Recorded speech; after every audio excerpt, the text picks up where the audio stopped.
footballgameplan.com, where football makes sense. I'm Emory Hunt, the Czar of the Playbook, bringing you a 2010 NFL Draft Special, the Pittsburgh Steelers. And let's take a look at the selection that the Steelers made in this past weekend's draft. The Steelers were one of a few teams that had a lot of draft picks. You scan the list right here, you see a lot of great names on this list. Marquise Pouncey. You also scroll down to Chris Scott, Thaddeus Gibson, Emmanuel Sanders, big playmaker out of SMU. But what I like most about the draft, they solidified their offensive line. Marquise Pouncey is a guy that was you rarely see centers go in the first round. He's that good of a player, 6'4", 304, a Pittsburgh Steelers type of player. You also look in the fifth round, they got Chris Scott, tackle, who I gave a second round grade to. Tremendous playmaker for Tennessee, solid offensive lineman, and tackle was a problem spot for the Steelers last year. So they solidified their offensive line and also built depth on that defense side of football with the linebacker play, and was able to get a steal in a running back in Jonathan Dwyer in the sixth round. Key player in this draft, you look at Emmanuel Sanders, he's going to be asked to come in and help fill the void left by Santonio Holmes, the wide receiver that they traded to the Jets. 5'11", 186 out of SMU, tremendous speed, in and out of his breaks is quick.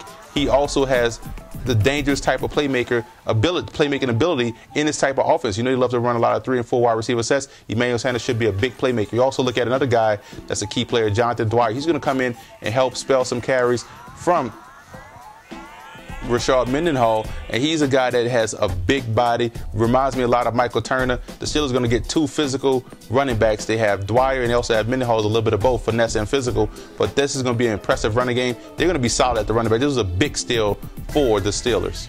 Undrafted free agent has a legitimate shot to make the squad. You look at A.J. Trump, offensive tackle out of Miami, to help that depth on the offensive line. You can't get enough tackles in this league. You need a lot of good offensive linemen. Trump was a solid playmaker for the Hurricanes, and he's going to continue that tough physical attitude that the Steelers love. The one question I have about the Pittsburgh Steelers draft selections is why only one cornerback? You knew cornerback was a weak spot for your defense last season. You should have beefed up that bulk instead of concentrating more on linebacker. I believe the more needs should have been addressed with the cornerback position. But overall, I give the Steelers a solid B+ in this draft. They were able to build depth on that offensive line and get that steal as a running back in Jonathan Dwyer late in the round. So overall, I like the Steelers draft. Linebacker, you always got to stack those linebackers in the 3-4. They were able to do a great job of that through the draft. So overall, like I said, I give them a solid B+. For more NFL draft grades, visit footballgameplan.com/draft or visit our YouTube channel at youtube.com/footballgameplan.